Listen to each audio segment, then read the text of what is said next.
In the snow-covered forests of occupied France, a lone American operative was about to face the impossible. A routine sabotage mission turned into a death trap when a dozen German soldiers emerged from the trees, their weapons trained on him. Lieutenant James "Red" Calloway wasn't just another captured spy. For 20 years he had fought, from Chicago's brutal underground boxing rings to the blood-soaked battlefields of Europe. As an elite OSS operative, he was known for dismantling entire enemy squads with nothing but his hands.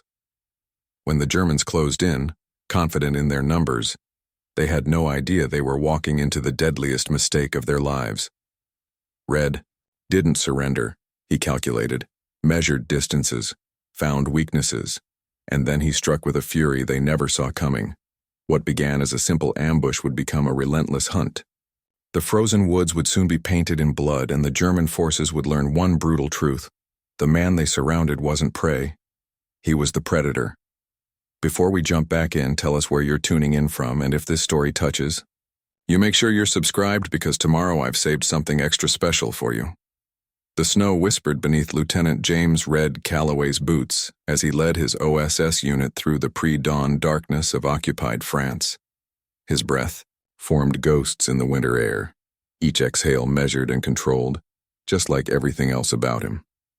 20 years of fighting from Chicago streets to European battlefields had taught him the value of patience, of waiting for the perfect moment to strike.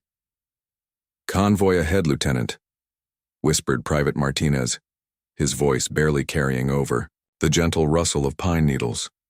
"3 trucks, maybe 4. Red raised his fist, bringing the squad to a halt. Something felt wrong. The German supply routes they'd been tracking always moved under heavy guard, yet he couldn't spot a single patrol.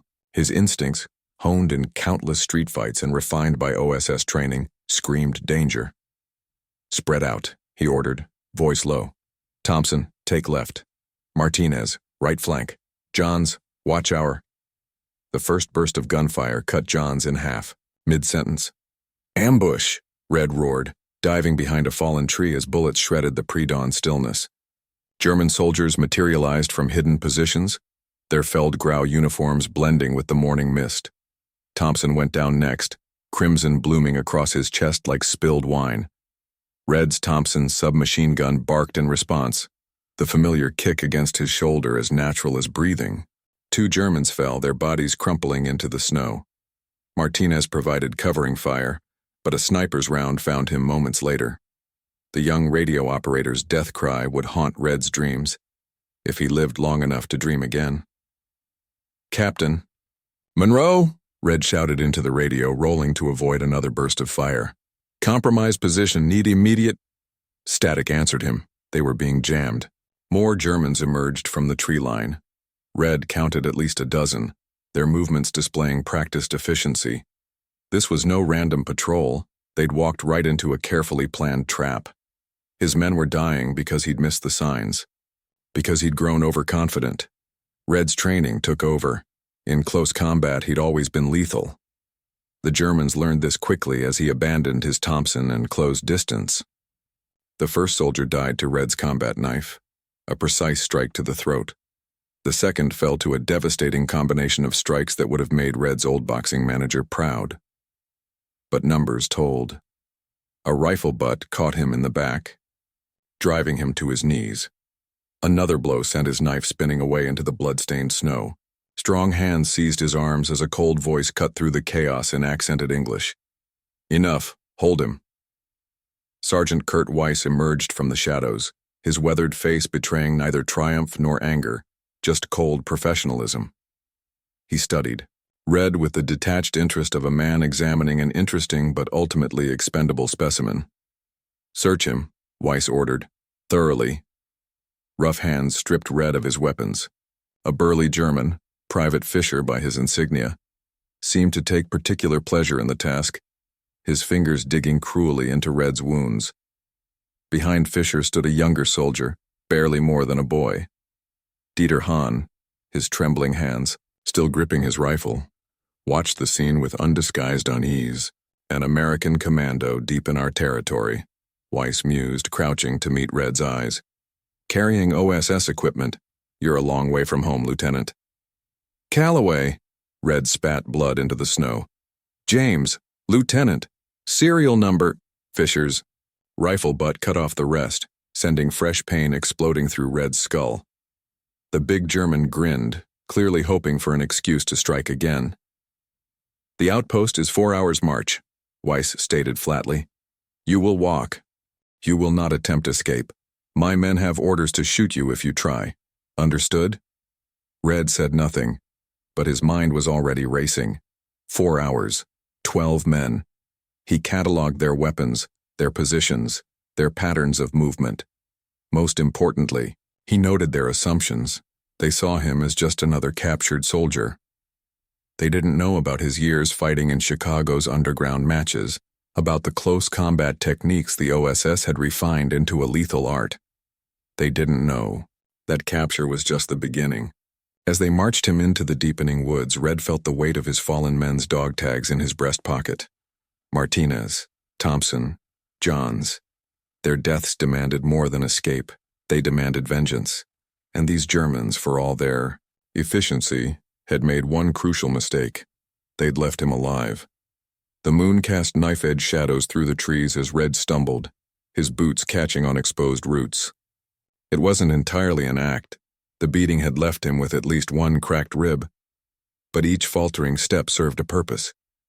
Behind him, Fisher cursed and shoved him forward with unnecessary force.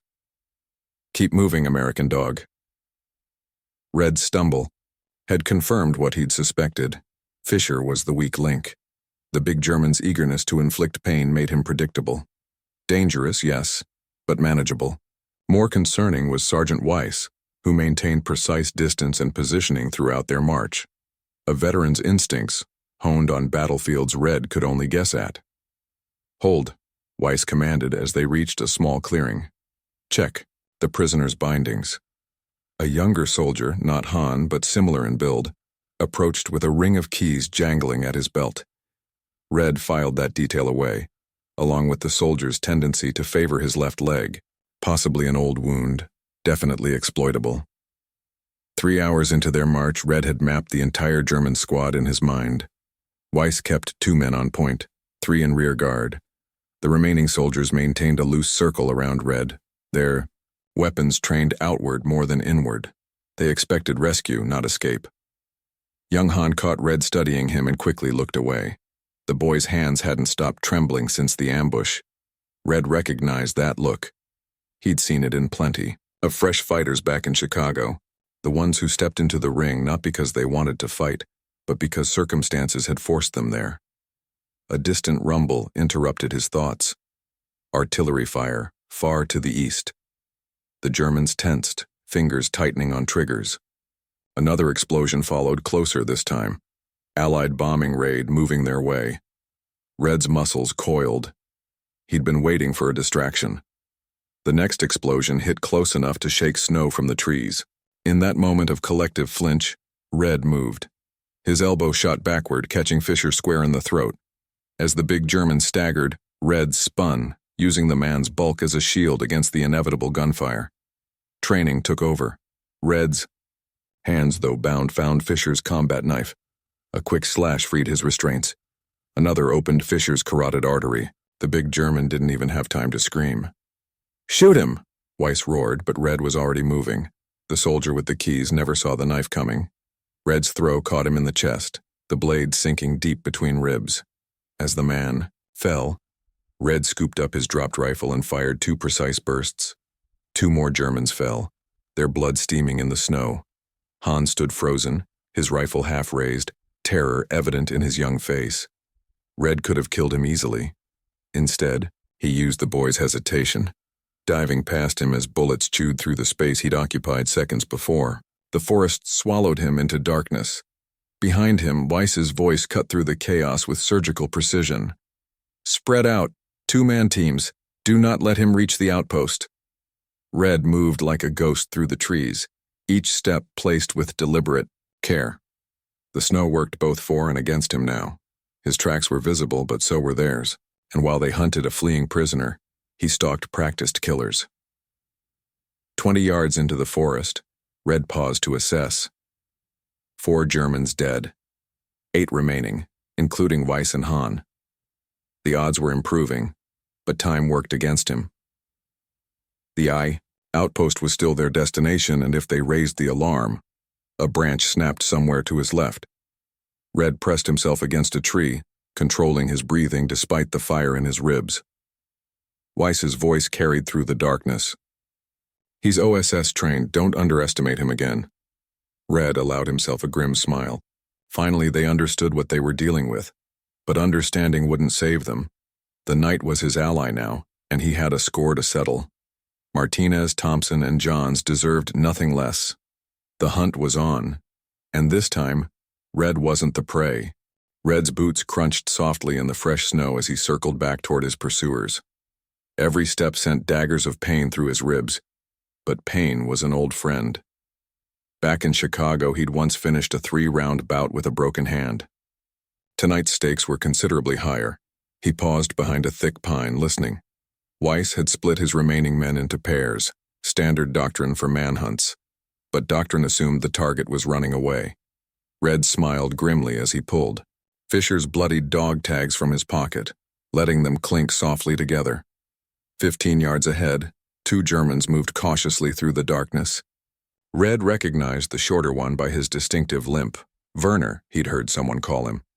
The taller soldier was new to him, probably from the rear guard. Both carried MP-40 submachine guns, but their tired eyes kept scanning the path ahead, expecting their quarry to be fleeing eastward. Red waited until they passed, then deliberately stepped on a fallen branch. The sharp crack echoed through the trees. There. Werner spun, spraying bullets into the darkness. His companion joined in, their muzzle flashes destroying their night vision. Perfect. Red was already moving, circling wide to their right. He'd spotted what he needed earlier. A fallen tree, its roots forming a natural snare. As the Germans advanced toward his previous position, Red carefully draped Fisher's dog tags across a branch, just visible in the moonlight.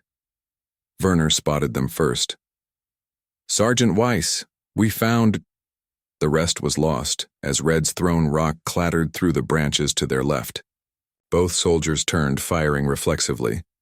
Red struck from the right, driving his shoulder into the taller German's back. The man's boot caught in the root tangle exactly as planned. Something snapped. Ankle or knee, it didn't matter. His scream, cut off abruptly as Red's commandeered rifle butt connected with his temple. Werner managed one wild shot before Red closed the distance. They grappled briefly, but Red had learned close combat in venues where rules were merely suggestions. His fingers found pressure points that boxing commissioners had never heard of. Werner went down silently, his neck twisted at an unnatural angle. "Status report." Weiss's voice carried through the trees. "Werner, Müller, report." Red melted back into the shadows, leaving the bodies where they fell. Let them find their comrades. Let them understand that the darkness held more than just an escaping prisoner.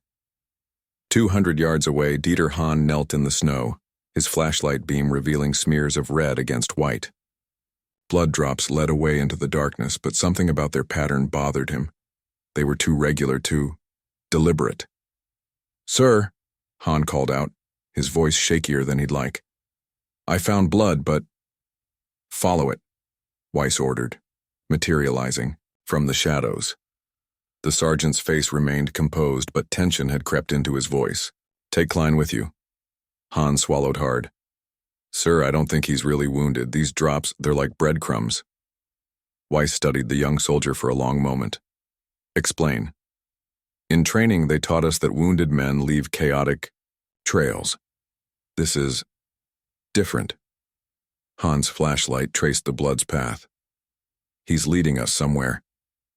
A distant cry cut through the night, Klein's voice, quickly silenced. Weiss's hand tightened on his rifle. "Fall back, all units, fall back, and regroup." But it was too late. The hunters had become the hunted, and somewhere in the darkness Red allowed himself a small smile. The real game was just beginning. He checked his stolen rifle's magazine, 4 rounds remaining. More than enough. His ribs screamed in protest, as he moved, but Red pushed the pain aside. He'd learned long ago that pain was just weakness leaving the body. Tonight, he'd bleed out every weakness these Germans thought they'd found in him. Hans' voice carried on the wind. "Sir, we should radio the outpost." 9. Weiss's response was sharp. "We handle this ourselves." Pride, Red realized. The alley. Sergeant's pride wouldn't let him admit they were in over their heads. Another weakness to exploit. Another thread to pull until their whole operation unraveled. Red moved like a shadow through the trees, plotting his next kill. His men's dog tags clinked softly against Fisher's, a reminder of debts still to be paid. The night was still young, and he had so much more to teach these Germans about fear. Private Carl Schmidt couldn't shake the feeling that something was watching him. The forest had grown too quiet.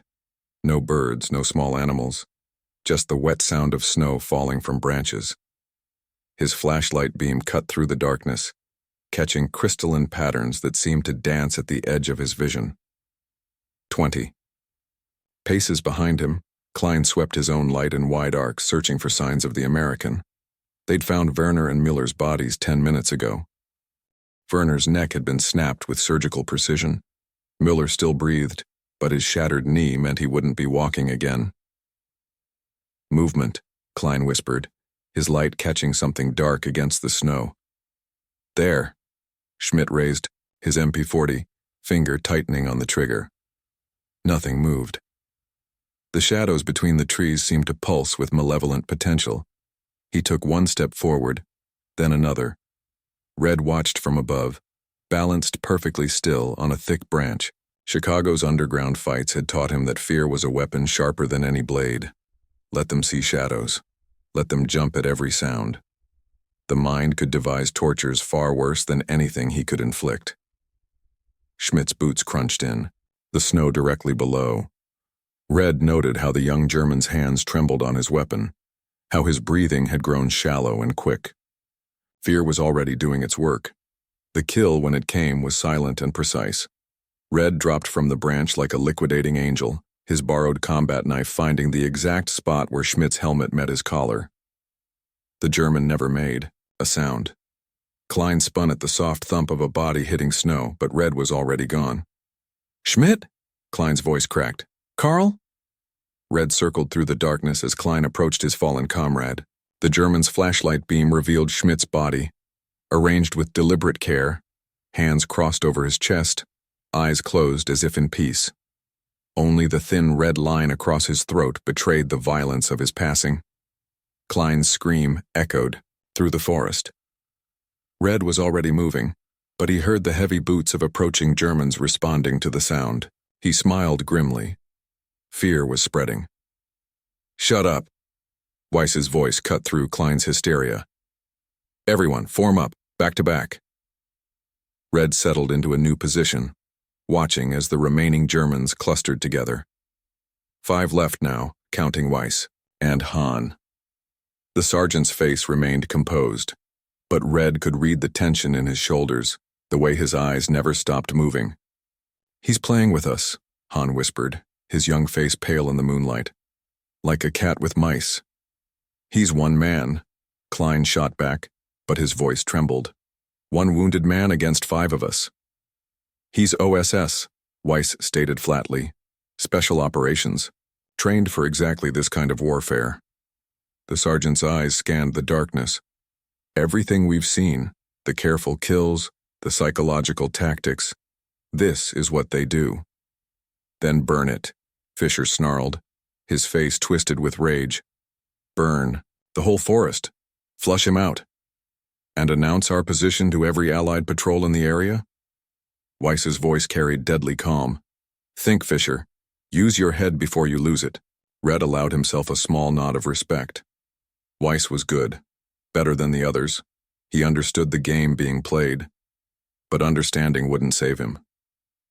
"Sir," Hahn's voice barely carried. The way he arranged Schmidt's body, it was like a message. "A warning," Weiss corrected. "He's showing us he can kill any of us at any time." The sergeant chambered around with deliberate precision. But he's also showing us he's not just some animal, he's calculating. Professional. Like you, Sergeant? Fisher sneered. No. Weiss's eyes narrowed. Better. Red moved again, circling. Their position. Let them bunch together. Let them think numbers would save them. He had all night to teach them otherwise.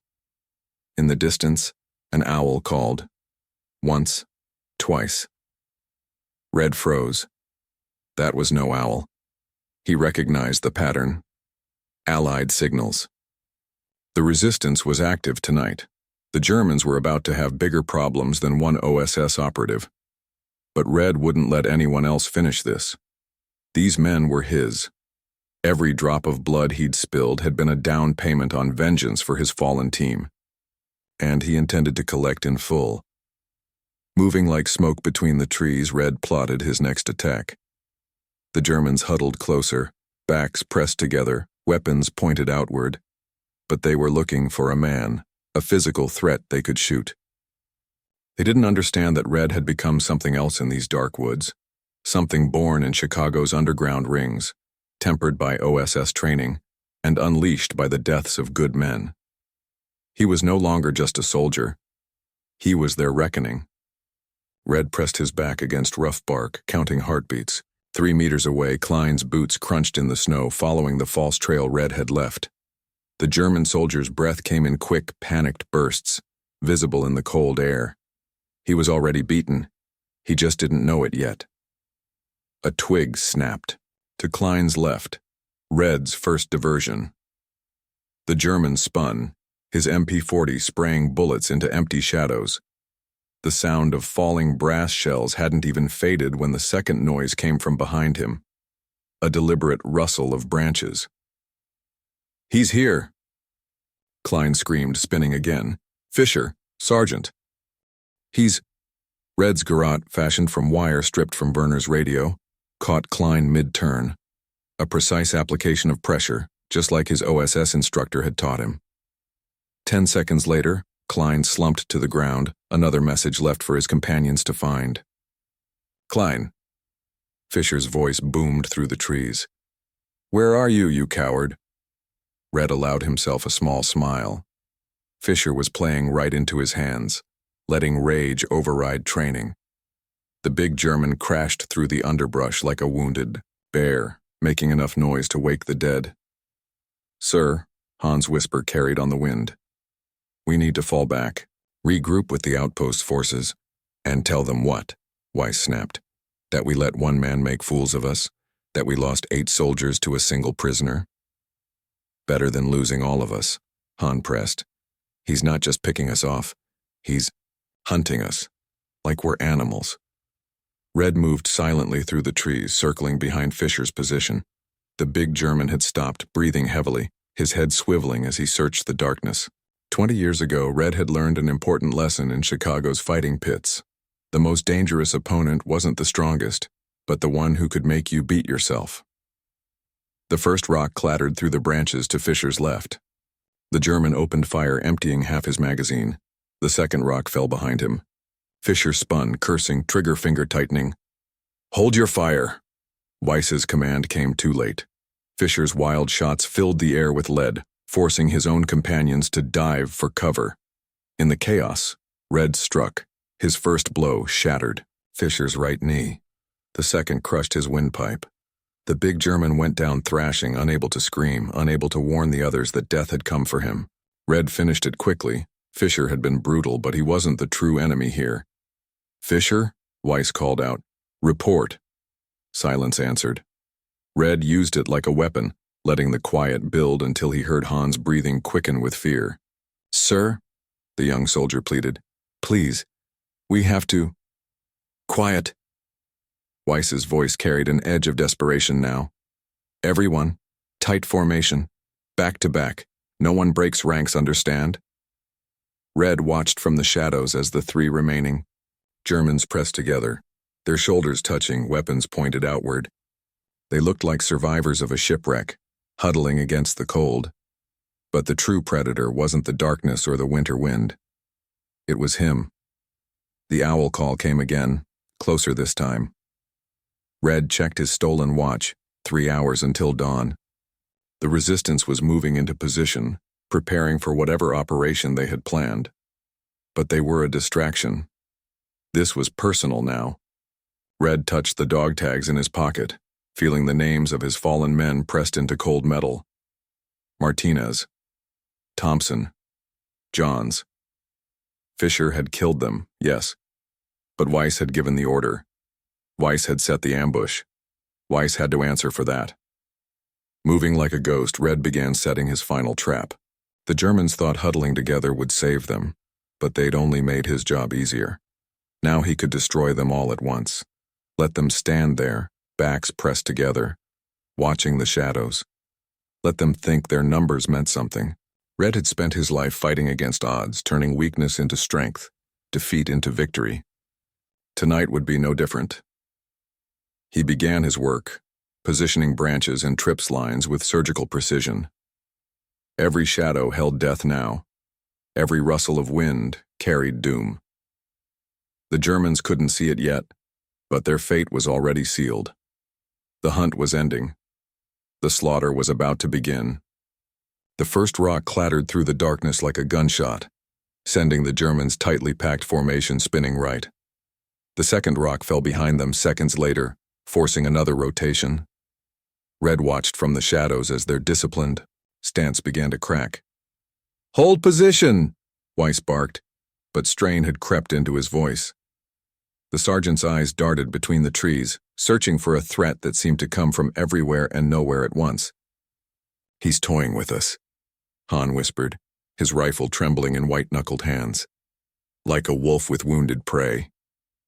Fisher's face contorted with rage. The big German's control had been fraying since they'd found Klein's body.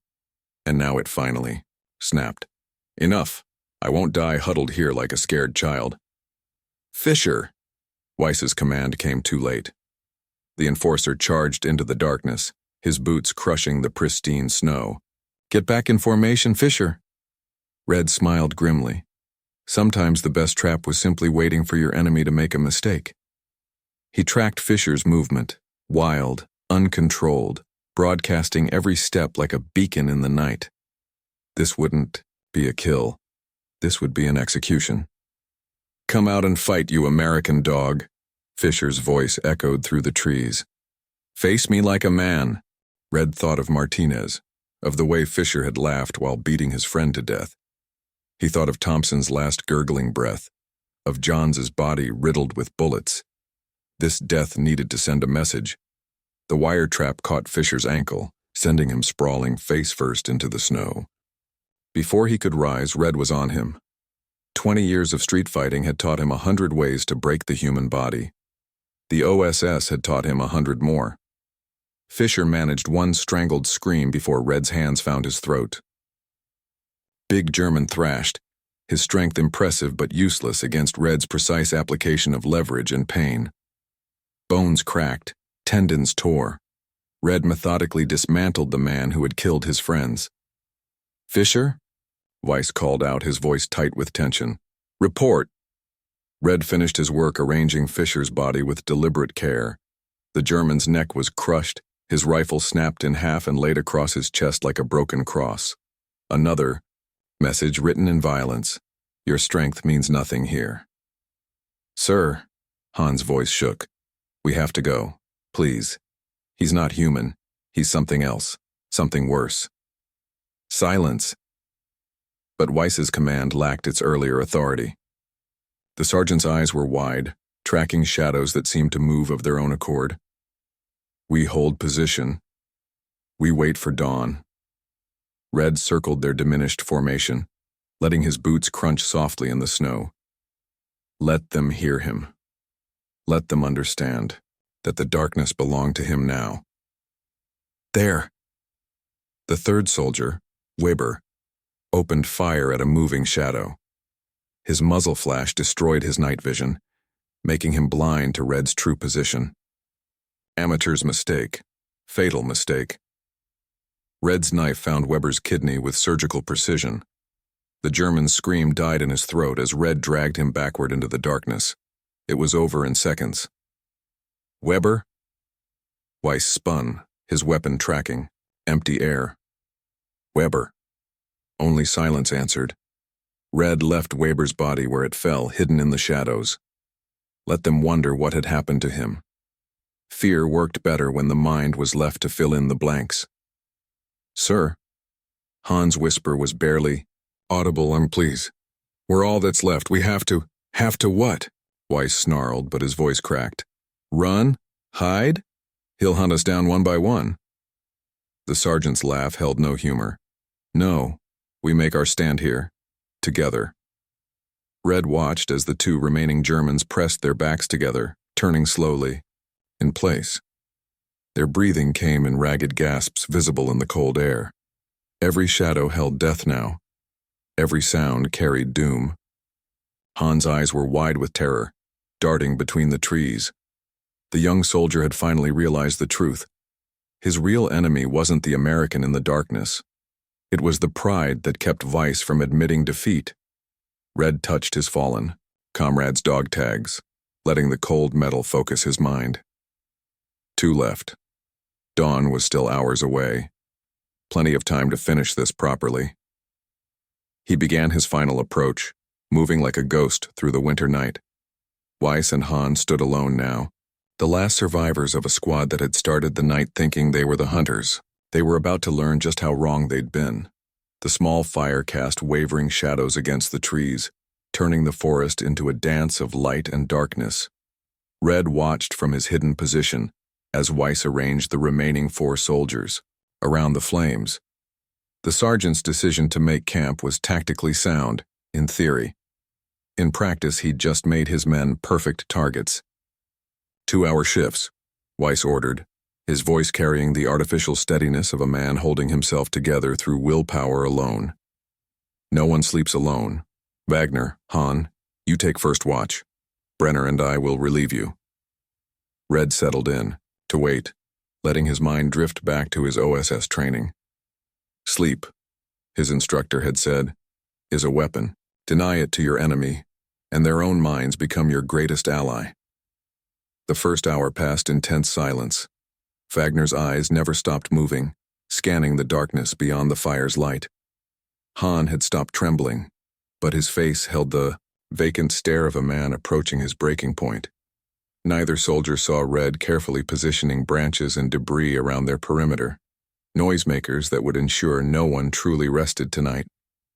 The first branch snapped an hour into their watch, a precise crack that sent Wagner spinning toward the sound, his rifle spraying bullets into empty shadows. "Hold your fire." Weiss shot upright, sleep forgotten. "Wagner, hold your fire." "He's out there." Wagner's voice cracked. "I saw something move." Another noise from the opposite direction. Wagner spun again, triggering another burst. Precious. Ammunition vanished into the darkness. "Control yourself." Weiss grabbed Wagner's rifle. "You're wasting." The third noise came from directly behind them. This time, even Weiss jumped. Red smiled grimly as he watched their heads swivel back and forth, chasing shadows. Sleep deprivation was already working its magic. The human mind wasn't built for sustained fear. Eventually, something had to break. Wagner broke first. I have to." He stumbled away from the fire, retching into the snow. The perfect opportunity. Red moved like smoke, his boots silent on the frozen ground. Wagner never saw the garrote. Never felt the wire bite deep. One moment he was emptying his stomach, the next he was emptying his life into the pristine snow. Han found the body 20 minutes later, during the shift change. His scream shattered the night's silence. "Wagner?" Brenner rushed forward, then stopped short. "Mein Gott." Red had posed Wagner carefully, letting him slump forward into the snow.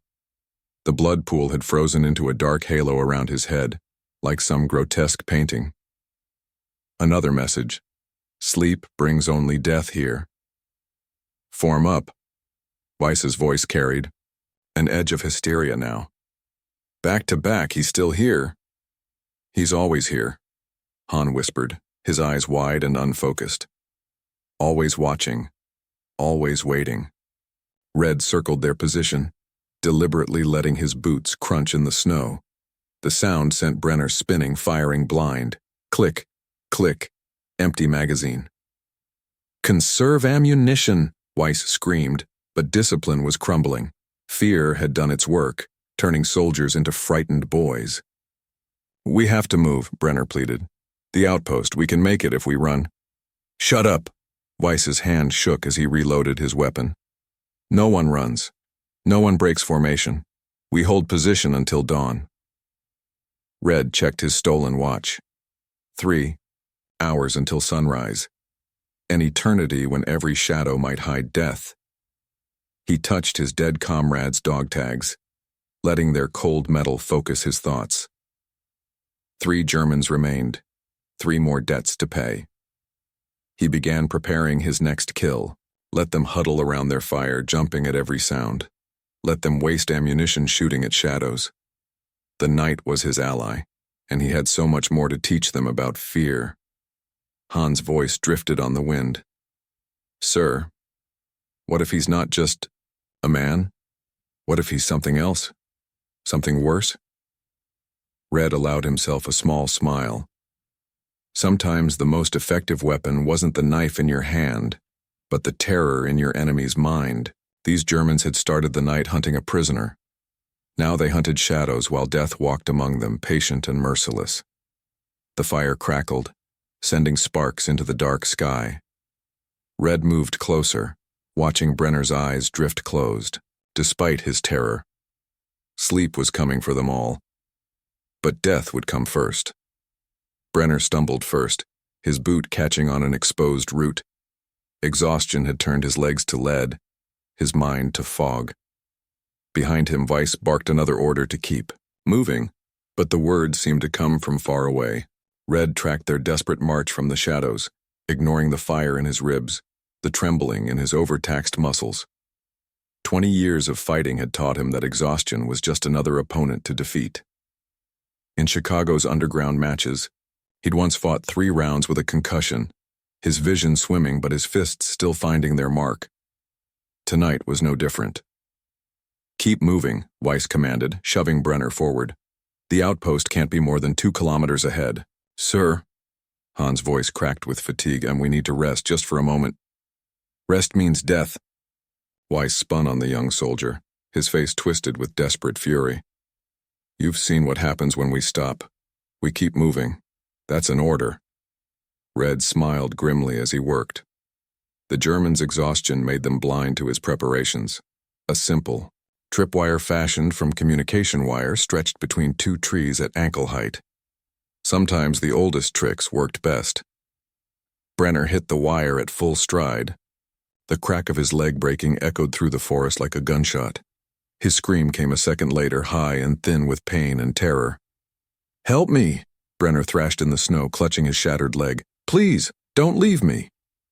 "Shut up!" Weiss hissed, but the damage was done. Brenner's cries would draw every patrol in the area. The youngest soldier, Mueller, rushed to help his fallen comrade. Red had counted on that. The boy's training wouldn't let him abandon a wounded man. His humanity made him predictable, made him vulnerable. Red struck like a cobra. His first blow crushed Miller's windpipe, silencing any warning he might have shouted. The second strike drove his combat knife up under the ribs, angled precisely toward the heart. The boy died without a sound, collapsing across Brenner's thrashing form. Brenner saw death coming and tried to bring his rifle up. Too slow. Far too slow. Red's garrote pulled tight, cutting off scream and breath together. Another debt paid. "Mueller, Brenner!" Weiss's voice carried equal parts command and desperation. "Report!" Only silence answered. Red dragged both bodies into the shadows, leaving them posed as a final message. No one escapes. "Sir," Han whispered, his face pale in the moonlight. "Please, we have to fall back. Regroup with the outpost's forces. We can't..." "Can't what?" Weiss snarled, but his voice shook. "Can't fight? Can't win? Look around you, boy. We're soldiers of the Wehrmacht.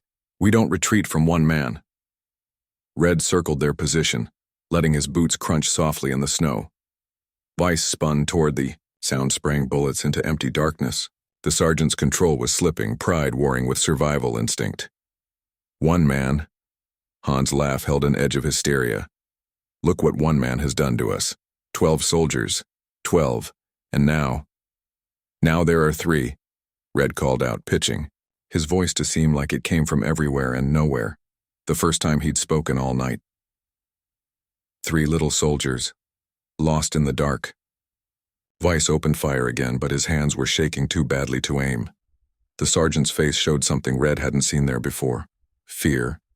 Real, naked fear. What are you? Hans screamed into the darkness. What kind of demon are you? I'm just a man, Red answered, letting his voice drift from a different direction. A man you should have killed when you had the chance. He touched the dog tags in his pocket, feeling the names of his fallen friends. Martinez, Thompson, Johns. Their deaths had started this hunt. Their memory kept him moving despite the exhaustion threatening to drag him down. Weiss grabbed Hans' arm, pulling him closer. Fall back to that clearing. We'll make our stand there. Red watched them go, their movements jerky with fatigue and terror. Let them try to set their trap. Let them think they could turn this hunt around.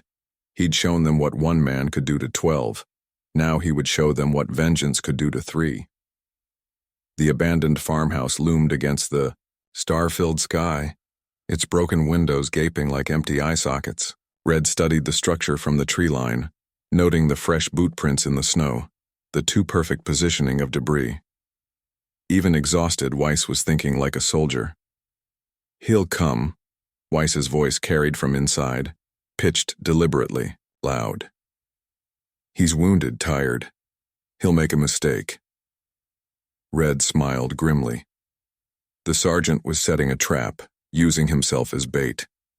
It might have worked on another man, someone without Red's background, but you didn't survive Chicago's underground fights without learning to spot a setup. He circled the building slowly, cataloging details. Meyer stood guard at the back door, trying to look casual, but betraying his role as an ambusher by his too rigid posture. Inside, Hans' shadow moved past a window, nervous energy making him pace. And Weiss, somewhere in the darkness, waiting. Red's ribs screamed as he crouched to examine the ground. The pain was getting worse, adrenaline no longer enough to mask it. But pain was an old friend. Pain meant you were still alive to feel it. He found what he needed in the farmhouse's abandoned barn, old rope, rotting but still strong enough, and a cache of forgotten kerosene. The Germans had set their trap. Now he would set his. Meyer never saw the loop of rope that caught his ankle. One moment he was standing guard, the next he was hanging upside down, his weapon clattering away, into the darkness. Red's knife ended his scream before it could begin. Meyer, Weiss called out. Report!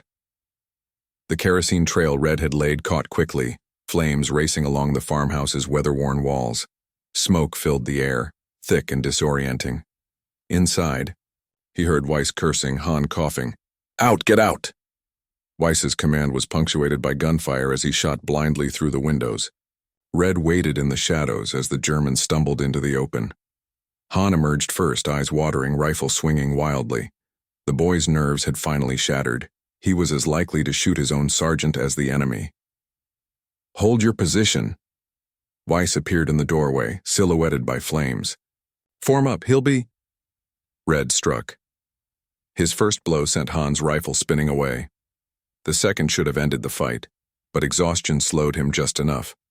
Hahn managed to deflect the knife, showing unexpected skill. They grappled briefly, before Red's experience won out. A precise strike to the solar plexus doubled Hahn over, leaving him gasping in the snow. Weiss's shot caught Red in the shoulder, spinning him around.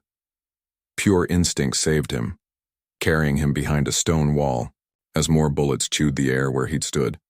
Impressive, Weiss called out, and for the first time real respect colored his voice.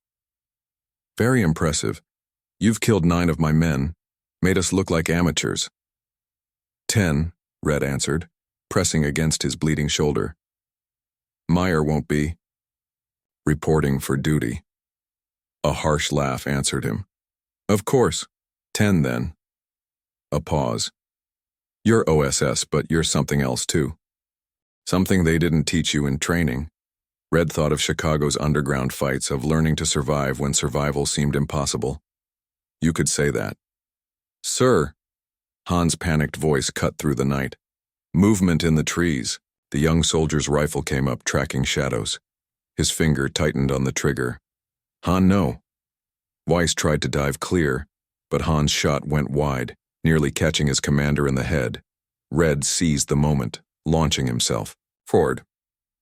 Pain exploded through his shoulder as he tackled Han, driving them both into the snow. They rolled, trading blows. But Red's experience in close combat proved decisive. His elbow found Han's temple, sending the young soldier into unconsciousness. Weiss and Red found themselves face to face across Han's crumpled form, their weapons aimed at each other's hearts. For a long moment, neither moved. In Weiss's eyes, Red saw something change. Recognition, perhaps. Understanding. You're not just killing us, Weiss said softly. You're hunting us, making us pay for your men. They deserved better than an ambush. They died like soldiers. They died like animals in a trap, Red snarled. And now you know how that feels. The farmhouse's roof collapsed with a thunderous crash, sending burning timbers crashing down. Sparks filled the air like angry fireflies. In the chaos, both men dove for cover, losing sight of each other in the smoke and shadows. Sir? Han groaned, regaining consciousness. Sir, where? Here. Weiss grabbed his subordinate, dragging him toward the tree line. The outpost. Run. Red watched them flee, his shoulder throbbing in time with his heartbeat. Let them run. The night wasn't over yet. And he had 2 more debts to collect.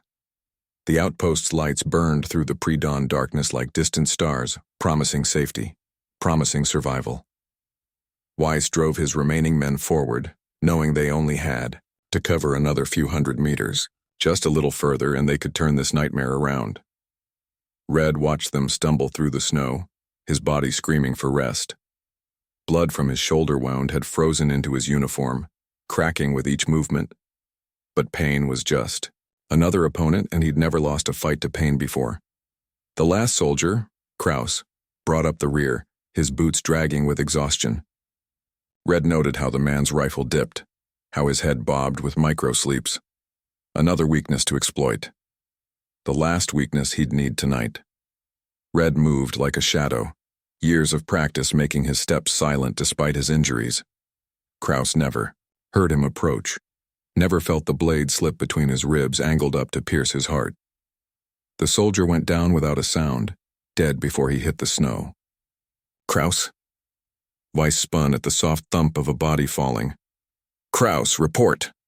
Red emerged from the darkness, blood-streaked and terrible. Han raised his rifle, but his hands shook so badly the barrel wavered wildly. The young soldier's eyes were wide with terror, his finger twitching near the trigger. Shoot him, Weiss commanded, but Han seemed frozen, caught between training and terror. Red advanced steadily, ignoring the rifle's wavering barrel. In Chicago's rings, he'd learned that hesitation meant death. Han's hesitation told him everything he needed to know. Weiss saw it too. The sergeant shoved Han aside, stepping forward to meet Red himself. Enough! You want to finish this? Let's finish it! The 2 men crashed together like storm waves meeting rock. Weiss was good, better than good. His first strike nearly caught Red's throat, while his follow-up knee strike showed training that went beyond standard Wehrmacht doctrine. Red absorbed the knee with his forearm, countering with a combination he'd learned in his 3rd professional fight. Weiss blocked it, but the effort cost him position. They separated briefly, circling, each recognizing in the other a worthy opponent. You fought before, Red observed, tasting blood in his mouth. More than just military training. Weiss smiled grimly, blood trailing from a split lip. Boxing club, Berlin, before the war. He launched another attack, his technique precise despite his exhaustion. You? Chicago. Red slipped the punch, countering with an elbow strike that Weiss barely avoided. Underground fights. No refs, no rules. They came together again, trading brutal strikes.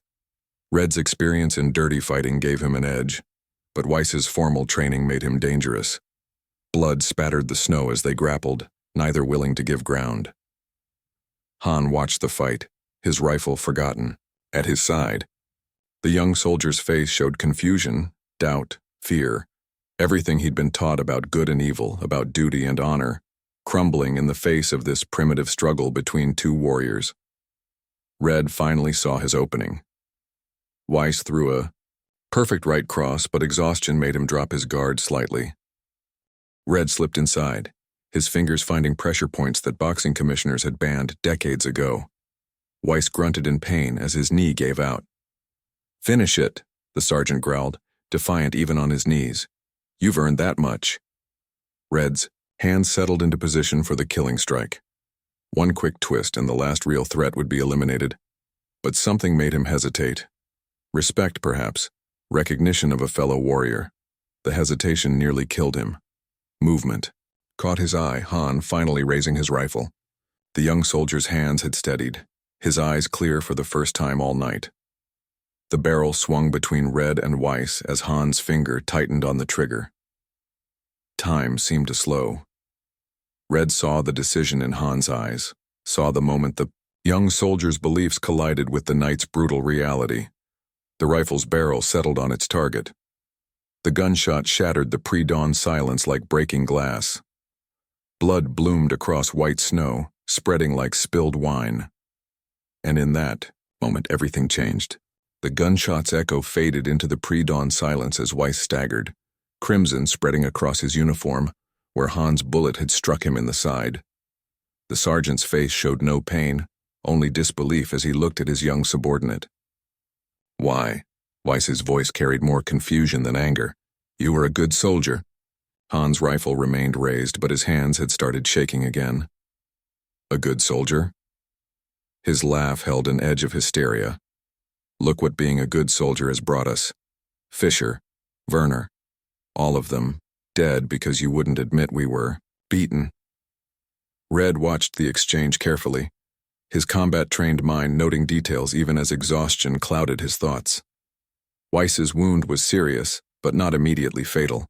The sergeant's right hand was inching toward his holstered pistol, and in the distance lights were moving at the outpost. The shot had been heard. Weiss's voice hardened. "So you betray everything? Your oath? Your country?" "My oath?" Han's voice cracked. "Was it my oath that made us ambush his men? Was it my country that made you send Fisher to beat prisoners? I've watched all night as this American hunted us like animals, and for the first time, I understood. We deserved it." Red saw Weiss's muscles tense a fraction of a second before the sergeant moved. Despite his wound, Weiss was fast, incredibly fast. His hand flashed toward his pistol with the speed of a striking snake. But Red was faster. His kick knocked the weapon away just as Weiss drew it. The pistol disappeared into the snow as Red followed through, his next strike catching Weiss in the throat. They grappled briefly, but the sergeant's wound had weakened him. Red's fingers found the pressure points he'd learned in 100 brutal fights, applying precise force. "Wait," Weiss gasped, blood staining his teeth. "You're a warrior. Give me a warrior's death." Red met the sergeant's eyes, seeing in them the same fire he'd recognized in his toughest opponents. "You fought well," he said softly. Then he twisted, feeling vertebrae snap beneath his hands. Weiss died as he had lived, unbowed, unbroken, proud to the last. Han made a small broken sound as his commander's body fell. The young soldier's rifle slipped from nerveless fingers, dropping into the blood-stained snow. His eyes were wide, haunted, as if truly seeing the consequences of his actions for the first time. I can never go back," he whispered. "Even if I survive this night, I can never—" "No," Red confirmed, retrieving Weiss's fallen pistol. "That life is over for you now." Lights continued to move at the outpost.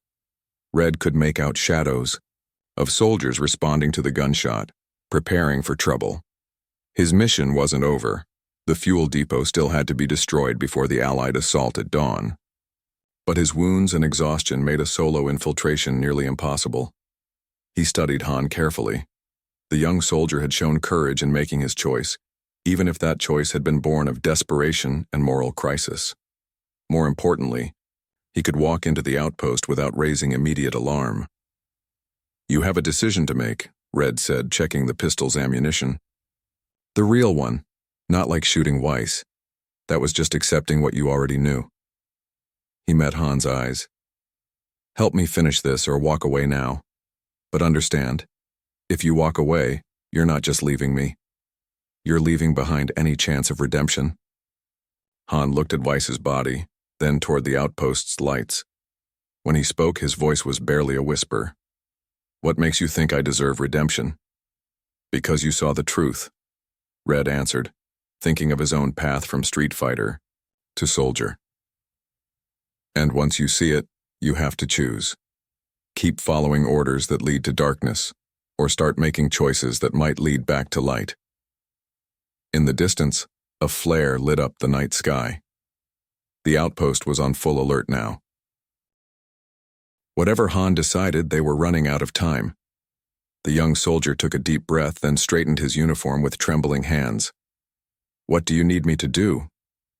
Red allowed himself a grim smile. "First, we're going to need explosives."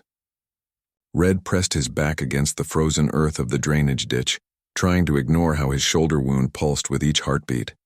He'd done what he could with a field dressing, but the night's activities had torn the injury open again. Blood froze to his uniform in dark patches, cracking with each movement. Beside him, Han watched the outpost's main gate through night-clouded eyes. The young soldier's hands hadn't stopped trembling since Weiss's death, but there was no time for him to process what he'd done, what he was about to do. "Supply shed is there," Han whispered, pointing to a low building near the eastern fence. "Next to the fuel depot, they keep demolition charges for the engineering corps." "You'll need a reason to be there," Red replied, his voice rough with exhaustion. "A story that holds up." Han swallowed hard. "I've never had to lie to my own people before." Red thought of his first undercover mission for the OSS, how wrong it had felt to deceive allies. "Tell as much truth as you can. It makes the lies easier to sell." A searchlight swept across their position. Both men pressed lower into the ditch, until it passed. In the distance, Red could hear engines, vehicles approaching from the east. Time was running out. "Listen carefully," Red said, checking Weiss's pistol one last time. "You're from Sergeant Weiss's squad. You got separated during a patrol, heard gunfire, and made your way back here. You need demolition charges because you found evidence of partisan activity in the forest. Keep it simple. The more details you add, the more likely you are to trip yourself up." Han nodded, but his face had gone pale. What if they've already found the bodies? What if they know about Weiss? Then I'll create a distraction." Red's smile held no warmth. "It's amazing how quickly a base forgets about missing demolition charges when their fuel depot starts burning." Han stood slowly, brushing snow from his uniform.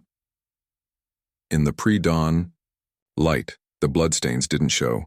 He looked like any other young Wehrmacht soldier as long as no one looked too closely at his eyes. "If I don't come back," he started. "You'll come back," Red cut him off. "Because if you don't, a lot of good men are going to die when that Allied assault hits the German ambush at dawn, and you've seen enough death tonight."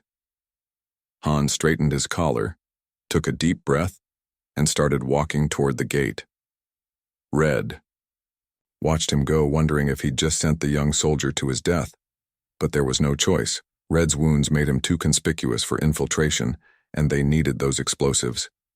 The gate guards challenged Han, but his papers were in order.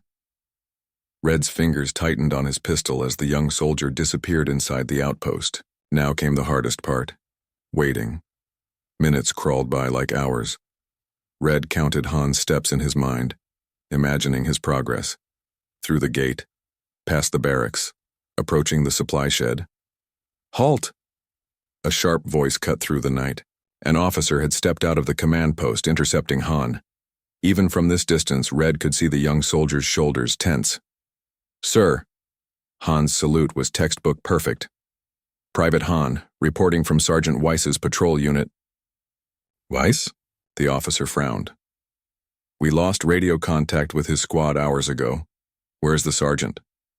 Red raised the pistol, drawing a bead on the officer. If Han broke now. "Separated, sir," Han's voice carried clearly. "There was an enemy operative, in the woods. We took casualties. I got cut off from the main group, heard gunfire." His voice cracked perfectly, just enough fear to be convincing. "The sergeant ordered us to fall back to the outpost if separated." The officer studied him, for a long moment. Red's finger tightened on the trigger. "Very well," the officer nodded. "Report to the command post for debriefing after you've checked in your weapon." "Sir," Han gestured toward the supply shed, "the sergeant ordered me to requisition demolition charges. We found evidence of partisan activity, possible sabotage targets." A distant engine roar interrupted them. Red turned to see what he'd been dreading. Headlights approaching through the trees, a convoy of at least 6 vehicles loaded with reinforcements. If they didn't get those explosives now, the mission was over. The Allies would walk right into the German trap, never knowing what hit them. And somewhere inside that outpost, a young soldier who'd betrayed everything he believed in was their only hope of stopping it. The canvas satchel landed in the snow beside Red with a soft thump. His trained eye recognized German demolition charges, enough explosives to level half the outpost. Han slid down into the ditch moments later, his face pale but composed. "The officer bought it?" Red asked, already checking the charges. "Barely." Han's hands trembled as he helped unpack the explosives. "He wanted me to report to command after, when they realize I didn't. We'll be long gone by then." Red demonstrated the timer mechanism, his movements precise despite his exhaustion. "Watch carefully, set it like this, any other way it'll detonate immediately." The convoy's engines grew louder as more vehicles arrived. Red counted at least 8 trucks now, their headlights cutting through the pre-dawn darkness. Each one carried fresh troops, fresh eyes that might spot them. "The fuel depot has 3 main storage tanks," Han whispered, sketching a rough map in the snow. "But they're reinforced. One charge won't be enough." Red nodded, splitting the explosives into 3 packages. "We'll have to place them simultaneously, hit all the weak points at once." He studied Han's face. "Can you handle that?" The young soldier stared at the charges for a long moment. "I've never. I was trained to defend positions, not destroy them. Tonight you're learning new skills." Red checked his watch. "We have maybe 10 minutes before those reinforcements settle in. After that, the patrols double." They moved like shadows along the base perimeter, keeping to the deepest patches of darkness. Red's wounds screamed with every movement, but he forced the pain down. One chance. They had one chance to get this right. The first charge went in easily. Red showed Han how to place it for maximum effect, angling the explosion upward toward the fuel tank's most vulnerable point. The second took longer, requiring them to time their movements between searchlight sweeps. A soldier emerged from behind a truck just as they reached the third position. The man was lighting a cigarette, his attention focused on keeping the match alive in the wind. Red moved without hesitation, his garrote finding the soldier's throat before the match could fully ignite. "Help me hide him," Red hissed. Han hesitated only a moment before grabbing the dead man's legs. They concealed the body behind some empty fuel drums, but the delay cost them precious minutes. "Last charge," Red said, handing Han the final package. "You set this one. Show me you learned." Han's hands were steadier now as he positioned the explosives, mimicking Red's earlier movements. His technique wasn't perfect, but it would work. Red felt an unexpected surge of pride the boy was learning. "Halt, where is da?" The voice cut through the darkness like a knife. A soldier stood 20 meters away, his rifle raised. The beam of his flashlight caught Han in its glare. "Private Han?" The soldier stepped closer, confusion evident in his voice. "What are you doing here? The officer said you were supposed to report to command." Red tensed in the shadows, ready to intervene. But this was Han's moment, his chance to prove he could handle what came next. Han straightened slowly, keeping his body between the soldier and the planted charge. "Hoffman, is that you?" "You? No, this isn't a restricted area." Hoffman's voice hardened. "Why are you sneaking around, and where is Sergeant Weiss?" Red saw Han's shoulders tense at the mention of Weiss. The young soldier's hand moved slightly, and Red recognized the motion, the same one he'd taught him minutes ago when demonstrating close combat techniques. Hoffman must have seen something. Change in Han's eyes. The soldier started to raise his rifle. The next few seconds would determine everything.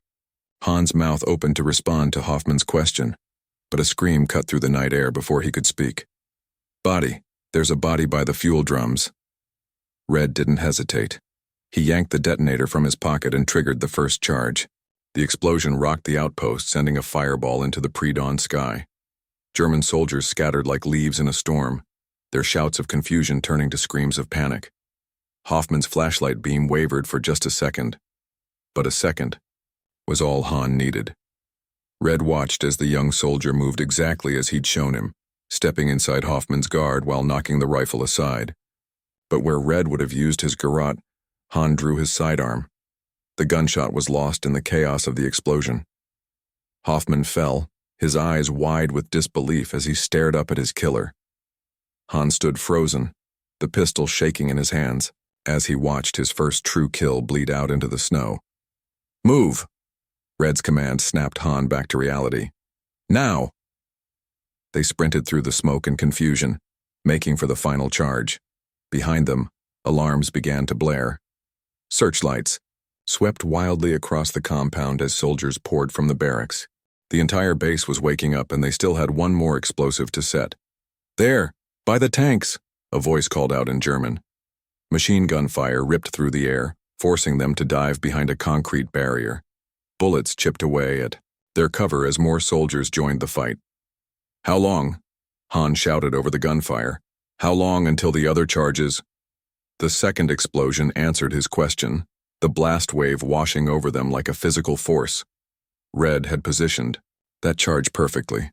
The fuel tank it hit went up like a miniature sun, its light revealing the terror on Han's face. "They'll kill me if they take me alive," the young soldier whispered, more to himself than to Red. "I'm a traitor now, a real traitor." Red checked his stolen pistol. 3 rounds left. Not enough. Never enough. "You made your choice. Now we finish it." The machine gun opened up again, pinning them down. Red could hear officers shouting orders, organizing a proper response. They had minutes, maybe seconds, before they were surrounded. "The last charge," Red said, pulling the final detonator from his pocket. "It has to be placed under that main tank. No other spot will work." Han stared at the detonator, then at the tank 30 meters away. The space between was a killing ground, covered by at least 2 machine gun positions. "That's suicide." "Maybe," Red managed a grim smile. "But if we don't do it, hundreds of Allied soldiers die at dawn." "Your choice again, kid. But choose fast." Another explosion rocked the base, secondary detonations from the burning fuel tanks. Red watched Han's face in the firelight, saw the moment when decision crystallized into resolve. "Show me," Han said quietly. "Show me exactly what to do." Red nodded, explaining quickly how to set the final charge, how to prime the detonator, how to angle the explosion for maximum effect. Han absorbed it all with the focus of a man who knew he might be learning the last lesson of his life. The machine gun fire intensified, joined by rifle shots from multiple positions. German voices grew closer. They were maneuvering for a flanking attack. Time had run out. "Ready?" Red asked, checking the detonator one final time. Han looked at his bloody hands, at Hoffman's body lying in the snow, at the burning base that had been his home until tonight. When he spoke, his voice held no trace of its earlier fear. "Ready." Red tightened his grip on Weiss's pistol. 3 rounds, 3 chances to buy them enough time. Behind them, the fuel depot burned. Ahead lay either success or death. There would be no middle ground. The machine gun fell silent for a moment, reloading. Red tensed, preparing to move. One chance. One final sprint through hell. Now. Telling and preparing this story took us a lot of time. So if you are enjoying it, subscribe to our channel. It means a lot to us. Now back to the story. The world dissolved into a symphony of violence as Red rose from cover, Weiss's pistol barking in his hand. His first shot silenced the machine gunner on the left. His second caught a soldier trying to flank their position. One bullet left. Go, he shouted to Han. I'll cover you. Han sprinted into the open, clutching the final charge. Red watched him run, seeing not a German soldier but a younger version of himself, someone else war had forced to choose between survival and conscience. A bullet clipped Red's shoulder, spinning him sideways. Another destroyed what remained of their cover. The Germans were everywhere now, their shots getting closer, more precise. Professional soldiers doing what they'd been trained to do. Han reached the fuel tank but fumbled with the charge, his hands shaking as he tried to set it. Red recognized the look in his eyes, the same panic he'd felt during his first mission. Remember what I taught you, he called out. Just like we practiced. The young soldier's hands steadied. Red saw him begin the sequence they'd rehearsed. Placement, angle, timer. Good boy. He was learning. Movement caught Red's eye too late. A German soldier crashed into him from behind, driving them both into the snow. The man was huge, nearly Fisher's size, and fought with desperate strength. Red's exhaustion and wounds finally caught up with him as they grappled. The German's hands found Red's throat. Spots danced in his vision as he fought for air. 20 years of street fighting had taught him 100 ways to break a man's grip, but his arms felt like lead, his reactions dulled by blood loss and fatigue. A gunshot cracked above them. The German's grip loosened as Han's bullet took him in the shoulder. Red seized the moment, twisting in a move he'd learned in his third professional fight. Bones snapped. The soldier went limp. It's set, Han called out. The timer. An explosion drowned out the rest of his words as another fuel tank detonated. Red stumbled to his feet, dragging Han behind a burnt-out truck. German voices shouted orders, implementing textbook containment procedures. They were running out of time. The timer's damaged, Han said, showing Red the mangled detonator. Must have taken a hit. It won't. How long until it can't be disarmed? Red cut him off, checking their surroundings. More soldiers were moving into position, cutting off their escape routes. 3 minutes, maybe 4, but without the timer, it'll have to be triggered manually. Red's voice was flat. From inside the depot. Han's eyes widened as he understood. No, there has to be another way. We can try to fix the timer or... No time. Red handed him Weiss's pistol. 1 round left. Get to the tree line.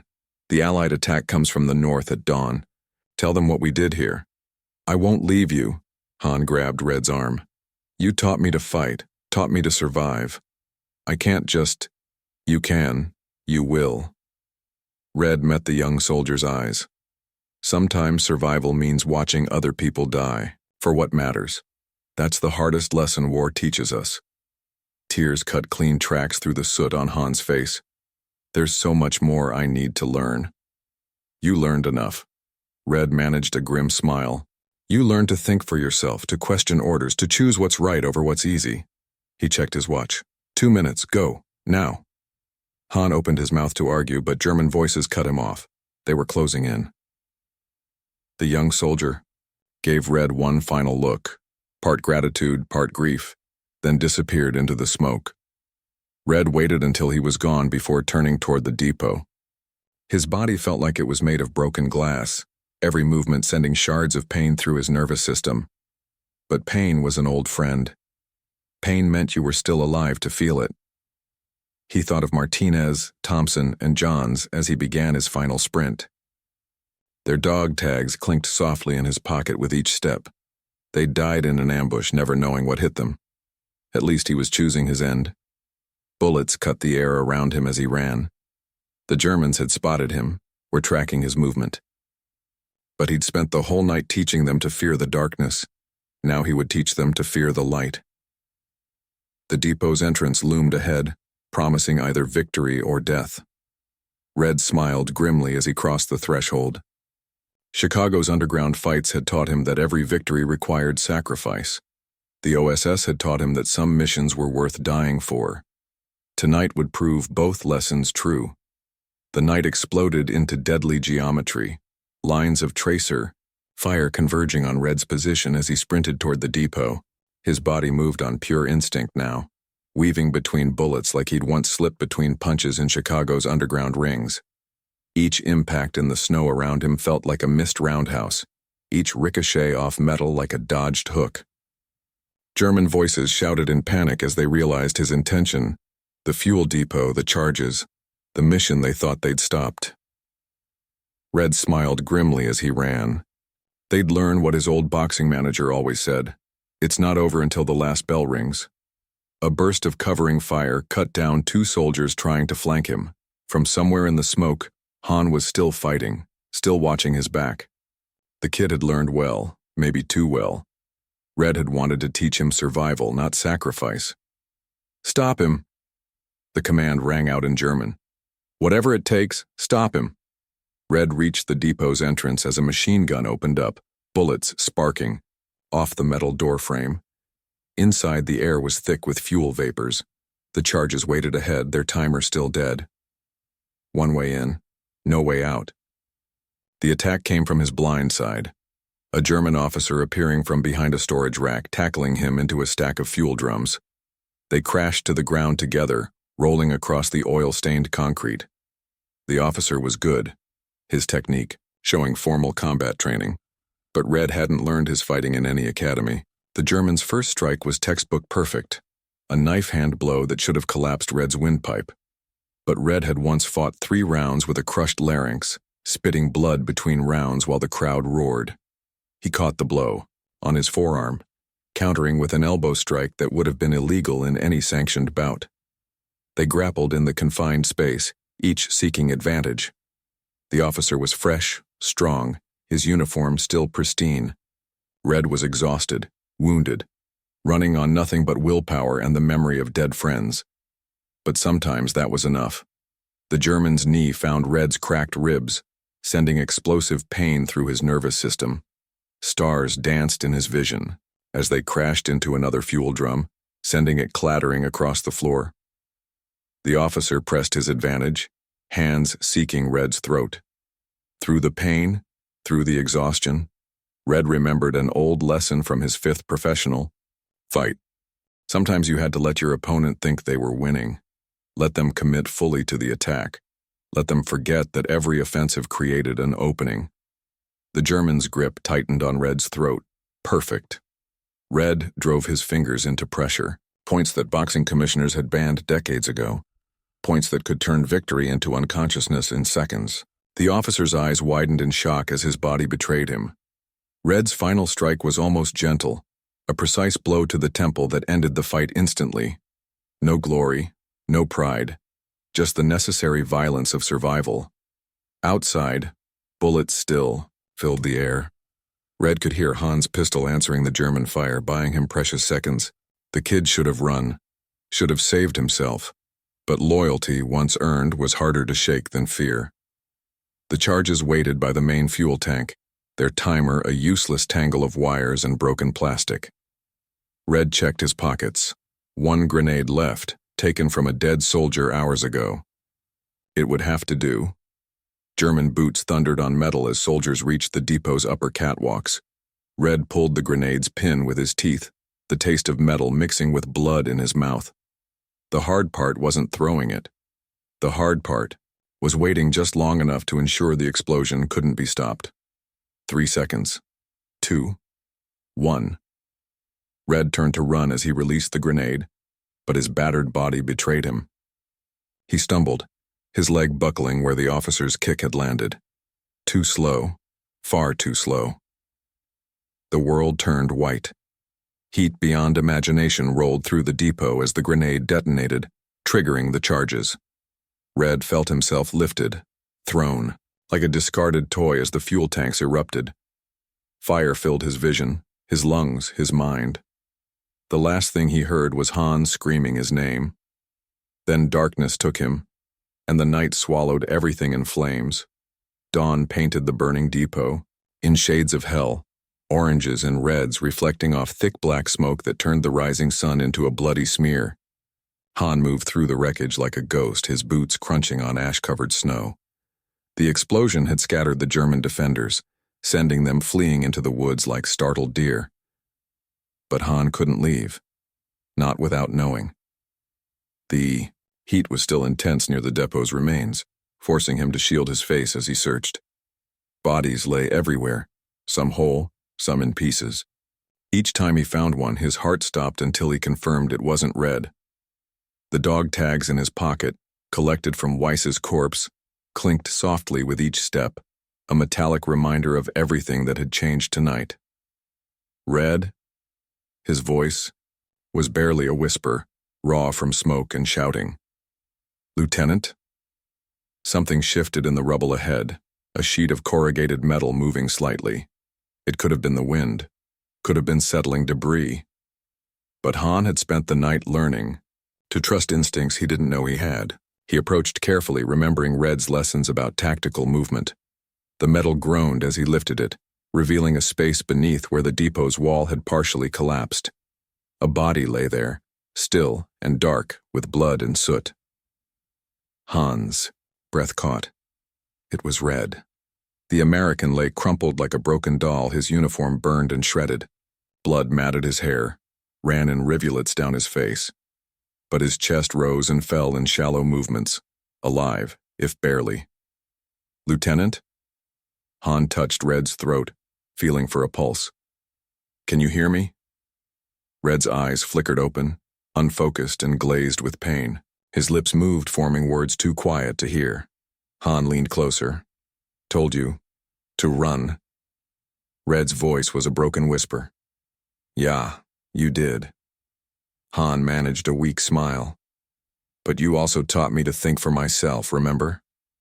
A sound caught his attention, voices approaching through the smoke. German voices organizing search parties. They'd be looking for survivors, looking for answers, looking for him. We have to move. Han began clearing debris from Red's legs. Can you stand? Red tried to push himself up, but his arms gave out. Fresh blood darkened his uniform where shrapnel had torn through it. Leave me. Get to the Allied lines. No. Han's voice held none of its earlier uncertainty. You didn't leave me when I was your prisoner. I'm not leaving you now. The voices grew closer. Han worked faster, ignoring the heat of the metal that burned his hands. Red was heavy, dead weight as Han finally pulled him free. The American's breath came in sharp gasps. Broken ribs, probably worse. Why? Red managed through clenched teeth as Han lifted him. Why save me? Han adjusted his grip, taking more of Red's weight. Because you showed me the truth. About the war. About myself. He started moving toward the tree line. About what it means to be a good soldier. Red's laugh turned into a cough that brought blood to his lips. Funny. I was trying to teach you how to survive. You taught me how to live. Han's voice was firm. That's more important. They moved slowly through the smoke, Han half carrying, half dragging Red's broken body. Behind them, the depot continued to burn, sending columns of black smoke into the dawn sky. Somewhere ahead lay the Allied lines, and whatever future waited for a German soldier who'd turned traitor to save an American operative. Red slipped in and out of consciousness as they walked, his head lolling against Han's shoulder. The dog tags in Han's pocket clinked with each step, a reminder of debts paid and prices yet to come. But they were alive. Against all odds, against fate itself, they had survived the night. Now they just had to survive the dawn.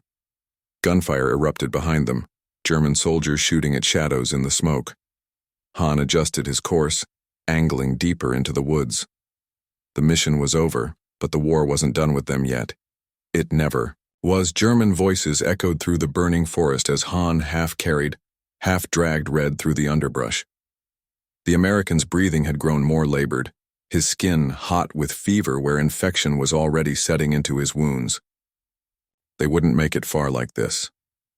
"Stop," Red whispered, his voice barely audible. "You need to think tactically." Han eased him down behind a fallen tree, scanning their surroundings with the new awareness Red had taught him. Through the smoke, he spotted what they needed: a Wehrmacht supply truck abandoned near the depot's secondary gate. Its driver's door hung open, keys probably still in the ignition. "Can you hold on for a few minutes?" Han asked, checking Red's wounds. The American nodded weakly, already slipping back into unconsciousness. Han moved carefully toward the truck, using the smoke for cover. His uniform was burned and bloodied enough to pass for a wounded soldier, if no one looked too closely. The keys were there, hanging from the ignition like a gift from whatever god watched over desperate men. A German patrol passed barely 20 meters away, their flashlight beams cutting through the pre-dawn gloom. Han forced himself to move naturally as he checked the truck's cargo area. Empty, thank God. Room enough to hide Red. "You there, soldier?" Han's heart nearly stopped as an officer emerged from the smoke. He snapped to attention, letting his right arm hang limp as if wounded. "Sir." The officer squinted at him through the haze. "Status report. What's your unit?" "Sergeant Weiss's patrol group, sir," Han replied, forcing his voice to remain steady. "Got separated during the attack. Trying to get the truck started. We need medical transport." The officer nodded, already turning away. "Get it running. We have wounded to evacuate." He disappeared back into the smoke, leaving Han breathing hard with relief. It took precious minutes to get Red into the truck's cargo bed, hiding him under a torn tarp. The American stirred briefly, his eyes focusing on Han's face. "Why? Why risk this?" "Because you were right," Han answered, checking Red's bandages. "About everything. About what this war has made us become." Engines roared in the distance, heavy vehicles approaching. Han peered through the smoke to see a column of reinforcements arriving, their headlights cutting through the pre-dawn darkness, like accusing fingers. "The Allies." Red grabbed Han's sleeve with surprising strength. "Northwest, 10 kilometers. Dawn attack." "They'll shoot me on sight," Han said quietly. "Wehrmacht uniform, German truck. Not if I'm with you." Red's voice was fading again. "But we have to make it, have to." Han slid into the driver's seat, his hand surprisingly steady on the wheel. The truck's engine caught on the first try, another small miracle. Through the windshield he could see more German soldiers arriving, organizing into search parties. Soon they'd have dogs. Soon there would be no escape. A memory flashed, Red's voice from hours ago. Sometimes survival means making impossible choices. Han put the truck in gear, trying to look like just another soldier evacuating wounded. His whole life had been built on certainty, on knowing his place, his duty, his side in this war. Now all certainty was gone, burned away in a single night of violence and truth. The Germans would execute him as a traitor if they caught him. The Allies would shoot him as an enemy if they saw him first, and the only man who could prevent either fate was bleeding to death under a tarp in the back of his truck. "Hold on, my friend," Han whispered as he guided the truck toward the secondary gate. "Hold on just a little longer." Dawn was breaking, over the forest, painting the smoke gold and red. Somewhere ahead lay either salvation or death. But Han had made his choice, had made it the moment he pulled the trigger on Weiss. Now he would see it through, whatever the cost. The truck rolled into the forest as behind them, the depot continued to burn. The truck's engine groaned as Han navigated the bomb-cratered road, every bump drawing a muffled grunt of pain from Red in the cargo bed. Dawn had brought fog rolling in from the valleys, thick enough to hide their approach, but thin enough to make Han's heart stop every time a shadow resolved into a German patrol. Papers. The first checkpoint guard barely looked at him, more interested in getting out of the cold than examining another wounded transport. Han handed over his travel orders. Perfectly ordinary documents that would become evidence of treason if anyone looked too closely. Red's knife pressed against his lower back, hidden but ready. They'd agreed, if they were discovered, Han would create an opening, any opening, and Red would do the rest. Even dying, the American remained dangerous. 2 more checkpoints passed in a blur of protocol and careful lies. Han had never considered himself a good liar, had prided himself on his honesty before tonight. Now the deceptions came easily, each falsehood dropping from his lips like well-practiced lines. "Halt!" Han's blood froze as an officer stepped out of the fog ahead, holding up one gloved hand. Unlike the checkpoint guards, this man's uniform was pristine, his eyes sharp with intelligence and suspicion. "Destination?" the officer demanded, studying Han's papers. "Medical station at Vermil, sir." Han kept his voice steady, remembering Red's lessons about controlling fear. "Wounded from the depot explosion."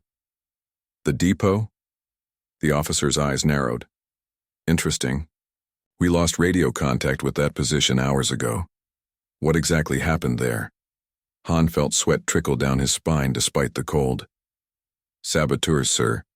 They—" A massive explosion cut him off as Allied artillery opened up, the sound rolling through the valley like thunder. The officer spun toward the noise, his carefully maintained composure cracking. More explosions followed. The dawn offensive had begun. Han saw his chance and took it, gunning the engine as the officer shouted for him to wait. They roared through the checkpoint as chaos erupted around them, German soldiers scrambling to battle stations. That's our artillery," Red's voice carried weakly from the back. 5 minutes to Allied lines." "Can you move?" Han asked, swerving to avoid a German half-track racing the opposite direction. "If they stop us, I can fight." Red's voice held no doubt, despite his condition. One last time if needed, Han pressed the accelerator harder, pushing the truck to its limits. The fog was thinning now, revealing the first gray light of true dawn.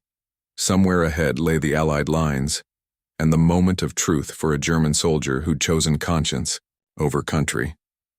"They'll shoot me," Han said quietly, more to himself than Red. "As soon as they see the uniform. Not if I'm still conscious." Red's breathing was labored but determined. "Just get us there."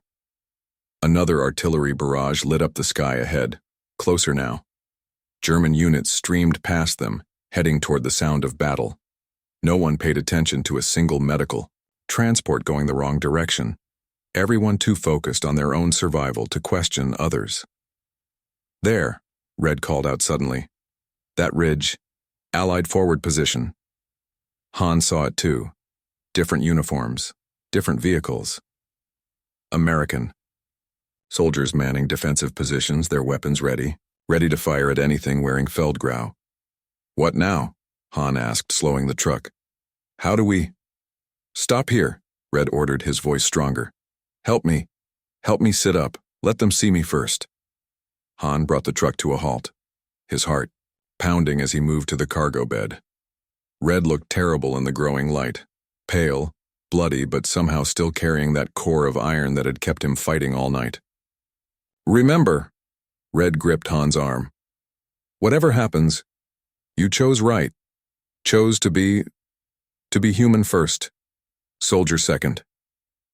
Han nodded, unable to speak. After everything, after Weiss and the depot and a dozen checkpoints, this final moment would determine if he lived or died, if his choice to follow conscience over orders had been wisdom or madness. American voices carried through the fog. They'd been spotted. Dawn broke over the ridge as Han raised his hands, preparing to surrender to his Third Army in less than 24 hours. The war hadn't ended, but his part in it was about to change forever. He just hoped he'd live long enough to see what that change meant. The American soldiers emerged from the fog like ghosts, their rifles trained on the truck with deadly purpose. Han stood perfectly still, his hands raised, watching their fingers tighten on triggers. One wrong move, one misunderstanding, and everything he and Red had survived would end in a burst of gunfire. "German, on your knees." An American sergeant advanced, his Thompson submachine gun unwavering. "Do it now!" "Wait!" Red tried to call out from the truck bed, but his voice was too weak to carry. He attempted to stand to show himself, but his body finally betrayed him. He collapsed, darkness crowding the edges of his vision. The sound of Han being forced to his knees in the mud snapped Red back to consciousness. He saw a soldier chambers around, taking aim at the back of Han's head. The same way Fisher had executed his men, hours and lifetimes ago.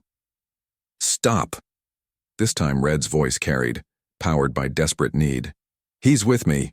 Hold your fire!" The American soldiers hesitated, confused by the sight of a blood-covered OSS operative defending a Wehrmacht soldier. Red used their moment of uncertainty to continue even as his strength faded. "Captain Monroe," he gasped. "Get Monroe. Tell him Red made it. Mission accomplished." "Lieutenant?" A familiar voice cut through the chaos. Captain Monroe himself appeared through the fog, his face showing shock at Red's condition. "My God, what happened to you?" "Sir," Red managed, fighting to stay conscious. "This man, he helped me, saved my life. The depot is a smoking crater," Monroe finished. "We saw the explosion from here. Completely disrupted the German counterattack plans." He studied Han with cold, calculating eyes. "But a German soldier is still a German soldier." "He's different," Red insisted, but he could see the futility in Monroe's expression. The captain was a good officer, but he saw the war in black and white. He couldn't understand the shades of gray Red had discovered during this endless night. "Get Lieutenant Calloway to medical," Monroe ordered, "and secure the prisoner for interrogation." American hands pulled Red from the truck, surprisingly gentle. Through blurring vision, he watched other soldiers bind Han's wrists with rope. The young German didn't resist, didn't protest. He met Red's eyes one final time, and in that look passed everything they couldn't say. "Sir," Red tried one last time as medics lifted him onto a stretcher. "He deserves better than—" "He's alive," Monroe cut him off. "That's better than most Germans who cross our lines get. Let it go, Lieutenant. You completed your mission. The rest is just details." But it wasn't just details. Red watched helplessly as Han was led away, head held high despite his bonds. The young soldier had saved his life, had chosen conscience over country, humanity over orders, and his reward was chains. "The depot?" Red asked Monroe, needing to know it had been worth it. "Completely destroyed. The Germans lost their fuel reserves, had to scratch their counterattack. Hundreds of our boys will live because of what you did tonight." Monroe's voice carried genuine respect. "Get some rest, Lieutenant. You've earned it." Red felt consciousness slipping away as the medics carried him toward an waiting ambulance. The sound of battle grew louder, the Allied offensive pushing forward now that the German ambush had been neutralized. The war grinding on, caring nothing for the individual stories caught in its machinery. But as darkness took him, Red knew this wasn't truly the end. Somewhere in a prisoner of war camp, a young German soldier would wait out the war, carrying the memory of one brutal night when he'd chosen to become something more than just another warrior in a forest of enemies. And perhaps, when the guns finally fell silent, they'd meet again. Not as soldiers, not as enemies, but as two men who had seen past the uniforms to find something worth saving in each other. The war would end someday, and on that day, Red would remember a young soldier who had once held him at gunpoint and then risked everything to carry him home. Up next, we have two more incredible stories that are waiting for you. Just click the image you want to watch, and it will take you there. If you enjoyed this video, make sure to subscribe. It would mean a lot.